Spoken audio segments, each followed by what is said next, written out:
இன்றைய முக்கிய நிகழ்வுகள். வங்கக்கடலில் உருவான குறைந்த காற்றழுத்த தாழ்வு நிலை. புதுச்சேரி துறைமுகத்தில் 1ஆம் எண் புயல் எச்சரிக்கை கூண்டு ஏற்றம். புதுச்சேரி விவசாயிகளுக்கு இலவச சோலார் பேனல் வழங்க அரசு முடிவு. வேளாண் துறை அமைச்சர் தேனி ஜெயக்குமார் தகவல். உலக நன்மை வேண்டி மொரட்டாண்டி 72 அடி மகா பிரித்திங்கரா காளி கோவிலில் சிறப்பு அபிஷேகம். பால் மற்றும் தயிர் உட்பட பல்வேறு திரவியங்களை கொண்டு 24 மணி நேரமும் நடைபெற்ற அபிஷேகம். ஸ்ரீமத் குரு சித்தானந்தா கோவிலில் 188ஆம் ஆண்டு குரு பூஜை விழா. திரளான பக்தர்கள் கலந்து கொண்டு சுவாமி தரிசனம். இனி விரிவான நிகழ்வுகள். வங்கக்கடலில் உருவான குறைந்த காற்றழுத்த தாழ்வு நிலை காரணமாக புதுச்சேரி துறைமுகத்தில் 1ஆம் எண் புயல் எச்சரிக்கை கூண்டு ஏற்றப்பட்டுள்ளது. வடமேற்கு வங்கக்கடல் பகுதிகளில் நிலவிய காற்றழுத்த தாழ்வு பகுதி காற்றழுத்த தாழ்வு மண்டலமாக வலுவடைந்துள்ளது.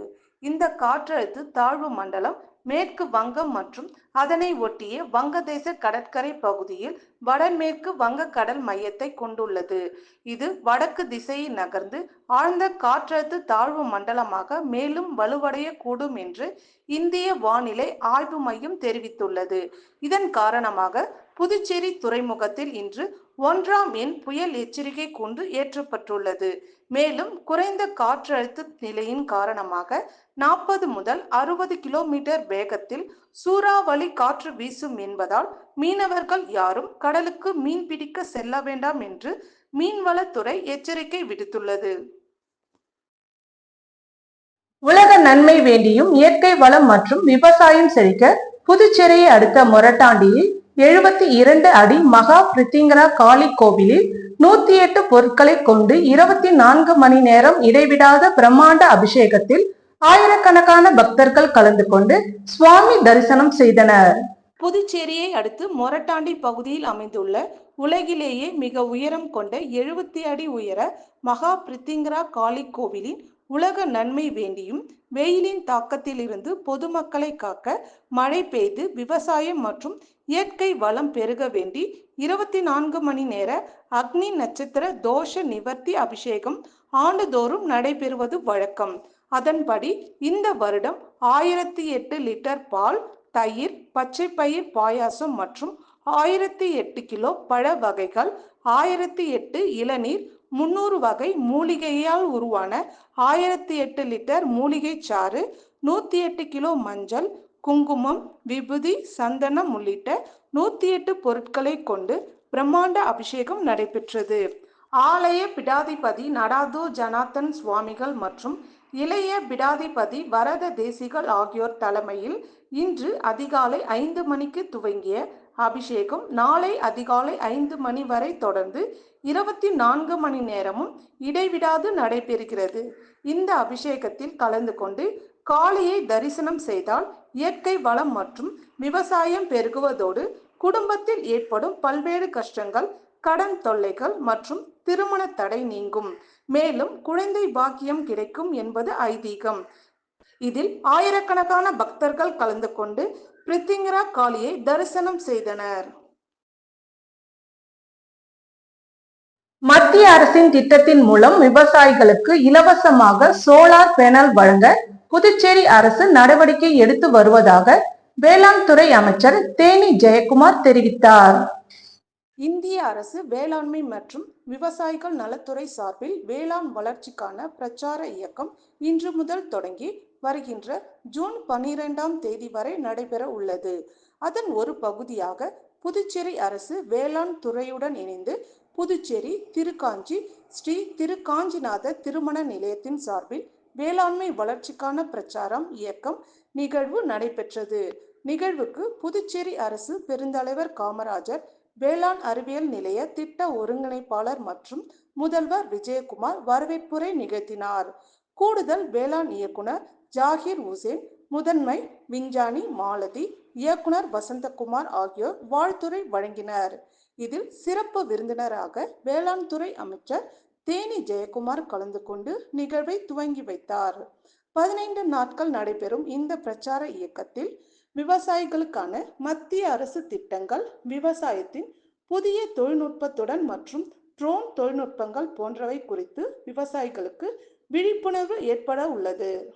15 நாட்கள் நடைபெறும் இந்த பிரச்சார இயக்கத்தில் விவசாயிகளுக்கான மத்திய அரசின் திட்டங்கள், விவசாயத்தின் புதிய தொழில்நுட்பங்கள் மற்றும் ட்ரோன் தொழில்நுட்ப போன்றவை குறித்து விவசாயிகளுக்கு விழிப்புணர்வை ஏற்படுத்தப்பட உள்ளது. விழாவில் பேசிய வேளாண் துறை அமைச்சர் தேனி ஜெயக்குமார், சூரிய ஒளியின் மூலமாக மின் மோட்டார் இயக்கி விவசாயம் செய்ய 6100 விவசாயிகள் தேர்வு செய்து மத்திய அரசுக்கு அனுப்பியுள்ளோம் என்றார். அவர்களுக்கு ரூபாய் 350 கோடிக்கு நிதி தேவை என கூறினோம். ஆனால் எதிர்க்கட்சிகள் விவசாயிகள் சோலார் பயன்படுத்தினால் பணம் பிடித்து விடுவார்கள் என பொய்யான தகவலை கூறி வருகின்றனர். கடந்த ஆட்சி காலத்தில் விவசாயிகளுக்கு எதுவும் செய்யப்படவில்லை. ஆனால் தொடர்ந்து பொய் கூறி விவசாயிகளை திசை திருப்பும் முயற்சியில் ஈடுபட்டு வருகின்றனர். சோலார் பேனல் பயன்படுத்தினால் நாம் மின்சாரத்தை சேமித்து அரசுக்கு கொடுத்தால் அதற்கான பணத்தை விவசாயிகள் வங்கி கணக்கில் செலுத்துவார்கள். அதன் மூலமாக விவசாயம் செய்யாத நேரத்தில் நாம் வருமானம் ஈட்ட முடியும் என்றார். விவசாயம் மேம்படவும் விவசாயிகள் வாழ்வாதார உயர மத்திய அரசின் நிதி உதவி விவசாயிகளுக்கு 100% சென்றடையவும் என கூறிய அவர், இந்திய அளவில் புதுச்சேரியில் விவசாய நிலங்கள் குறைவாக இருந்தாலும் முன்னேற்றக்கூடிய வசதி ஆளும் என்ஆர் காங்கிரஸ் அரசு செய்து வருகிறது. சோலார் பேனரை இலவசமாக கொடுப்பதாகவும் நடவடிக்கை அரசு செய்து வருகிறது என்றும் இந்த அரசு மக்களுக்கான அரசும் என்றார். புதுச்சேரி தீயணைப்பு துறையில் நேரடி தேர்வு மூலம் தேர்வு செய்யப்பட்ட நிலைய அதிகாரிகளுக்கு பணி ஆணையை முதலமைச்சர் ரங்கசாமி வழங்கினார்.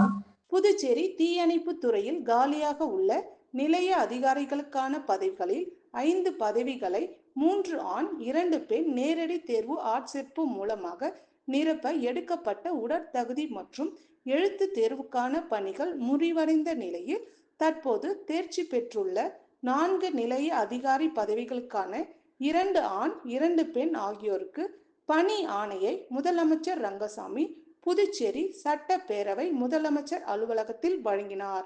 இந்நிகழ்ச்சியில் சட்டப்பேரவை தலைவர் செல்வம் மற்றும் தீயணைப்புத்துறை அமைச்சர் திரு ஏ.கே. சாய்ஜே சரவணகுமார், கோட்ட தீயணைப்பு அதிகாரி அவர்கள் மற்றும் உதவி கோட்ட தீயணைப்பு அதிகாரிகள் கலந்து கொண்டனர்.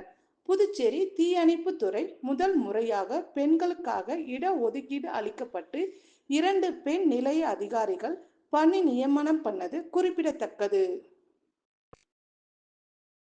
மயிலம் பொறியியல் கல்லூரியில் 20வது பட்டமளிப்பு விழா நடைபெற்றது.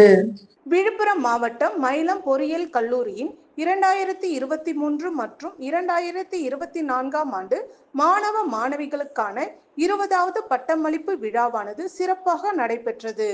இவ்விழாவில் தக்ஷஷீலா பல்கலைக்கழகத்தின் வேந்தரும் மயிலம் சுப்பிரமணிய சுவாமி கல்வி அறக்கட்டளை தலைவர் மற்றும் மேலாண் இயக்குனர் தனசேகரன் தலைமை தாங்கினார். செயலாளர் நாராயணசாமி கேசவன், பொருளாளர் ராஜராஜன், இணை செயலாளர் வேலாயுதம் மற்றும் தக்ஷஷீலா பல்கலைக்கழகத்தின் இணை வேந்தர் டாக்டர் நிலா பிரியதர்ஷினி ஆகியோர் முன்னிலை வகித்தனர்.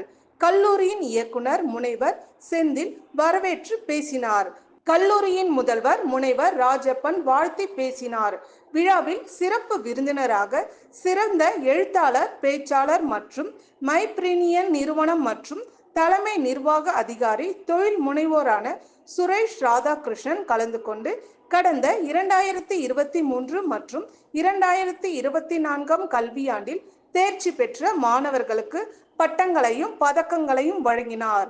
இவ்விழாவில் அண்ணா பல்கலைக்கழகம் வெளியிட்ட தரவரிசை பட்டியலில் இடம்பெற்ற 20 மாணவ மாணவிகளுக்கு கல்லூரியின் சார்பாக தங்க பதக்கம் வழங்கப்பட்டது.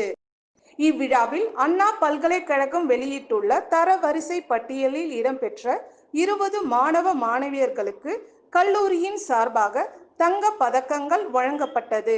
இவ்விழாவில் துறை தலைவர்கள், பேராசிரியர்கள், மாணவர்கள் மற்றும் பெற்றோர்கள் கலந்து கொண்டனர்.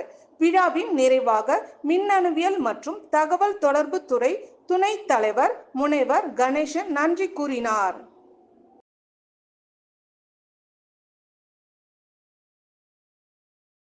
காங்கிரஸ் சமூக நீதிக்கு ஆதரவாளர்கள் என மல்லிகார்ஜுன் கார்கே கூறுவது ஏற்றுக்கொள்ள முடியாது என புதுச்சேரிக்கு வந்த மத்திய சமூக நீதி மற்றும் அதிகாரம் அளித்தல் துறை இணை அமைச்சர் ராம்தாஸ் அத்வாலே தெரிவித்துள்ளார்.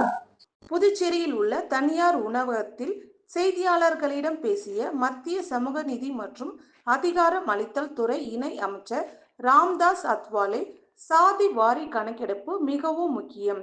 அதை செய்தால்தான் ஒவ்வொரு சமுதாயமும் எண்ணிக்கை தெரிய வரும். நான் பலமுறை சாதி வாரி கணக்கெடுப்பை நடத்த வேண்டும் என கோரி வருகிறேன். இதனால் அந்தந்த சமுதாயத்தின் திட்டங்களை கொண்டு செல்ல முடியும் என்றார். மேலும் சமீபத்தில் உலகளாவிய நடந்த சர்வேவில் மோடி தான் சிறந்த தலைவர் என தெரிய வந்துள்ளது என்று கூறிய அவர், நேரு பிரதமராக இருந்தபோது பாகிஸ்தானை மீட்டு எடுத்திருக்கலாம், ஆனால் அதை விட்டுவிட்டார். தற்போது பகல்காம் தாக்குதலில் இருந்து இந்தியா பாகிஸ்தானின் தாக்குதல் நடத்தி பல பேர் உயிரிழந்துள்ளனர். பாகிஸ்தான் பகுதி நமக்கு வேண்டும். 3 படைகளுக்கும் பிரதமர் மோடி முழு சுதந்திரம் கொடுத்துள்ளார் என்றார். மேலும் புதுச்சேரியை ஆளும் என்ஆர் காங்கிரஸ் அரசுக்கு தேவையான அனைத்து உதவிகளையும் மத்திய அரசு செய்து வருவதாகவும், எனது துறை அமைச்சகம் சார்பில் எஸ்சி, எஸ்டி, இதர பிற்படுத்தப்பட்டோருக்கு தேவையான உதவிகளையும் செய்து வருவதாக கூறிய அவர், மத்திய அரசாங்கம் இந்து, கிறிஸ்டின், இஸ்லாமியர் இருந்தாலும் 10% இடஒதுக்கீடு கொடுத்துள்ளதாகவும், மோடி அரசு வந்தால் ஒதுக்கீட்டை ரத்து செய்து விடுவார் என பலரும் கட்சியில் கூறினர். ஆனால் அப்படி எதுவும் இல்லை என்று, சிறுபான்மையினருக்கான எதிராக அரசாங்கம் எங்கள் அரசு இல்லை என்றும், எல்லோருக்கும் தேவையானதை செய்து வருகிறோம். எந்த ஒரு சமுதாயத்திற்கும் எதிராக அரசாங்கம் இது இல்லை என்றார். தொடர்ந்து பேசிய அவர், மல்லிகார்ஜுன் கார்கே அவர்கள் சமூக நீதிக்கு ஆதரவாக இருக்கிறோம் என கூறியதை ஏற்க முடியாது என்றும், 60 ஆண்டுகளாக ஆட்சியில் இருந்த காங்கிரஸ் தலித் மக்களை ஏன் பாதுகாக்கவில்லை? வன்முறை அதிகமாக இருக்கிறது. அவர்கள் அதை தடுத்து நிறுத்தவில்லை. காங்கிரஸ் சமூக நீதிக்கு ஆதரவாளர்கள் என்றால் மல்லிகார்ஜுன் கார்கேவுக்கு எப்பொழுதோ முதலமைச்சர் பதவி கொடுத்திருக்கலாமே, ஏன் கொடுக்கவில்லை என கேள்வி எழுப்பினார். ஸ்ரீமத் குரு சித்தானந்தா சுவாமிகள் 188ஆம் ஆண்டு குரு பூஜை பெருவிழா வெகு விமர்சையாக கொண்டாடப்பட்டது.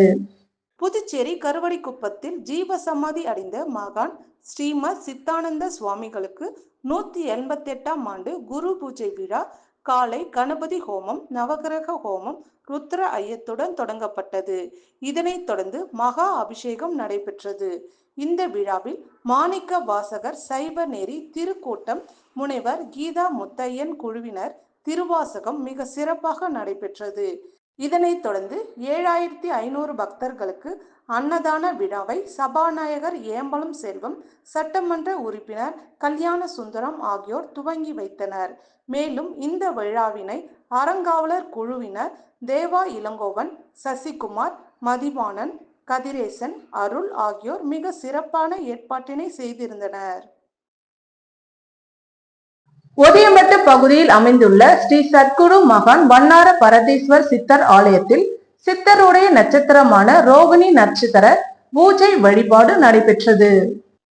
புதுச்சேரி மாநிலம் முருங்கம்பாக்கத்தில் இருந்து வில்லியனூர் போகும் வழியில் ஒதியம்பட்டு கிராமத்தில் அமைந்துள்ள மிக பழமை வாய்ந்த ஸ்ரீ சத்குரு மகான் வண்ணார பரதேஸ்வரர் சித்தர் ஆலயத்தில் சித்தருடைய நட்சத்திரமான ரோகிணி நட்சத்திரத்தை முன்னிட்டு மகானுக்கு பால், தயிர், அபிஷேகத்தூள், மஞ்சள் தூள், விபூதி, சந்தனம், இளநீர், பன்னீர் மற்றும் கலச அபிஷேகம் செய்யப்பட்டு மூலவருக்கு சிறப்பு அலங்காரம் செய்யப்பட்டு மகா தீபாதரணை காண்பிக்கப்பட்டது.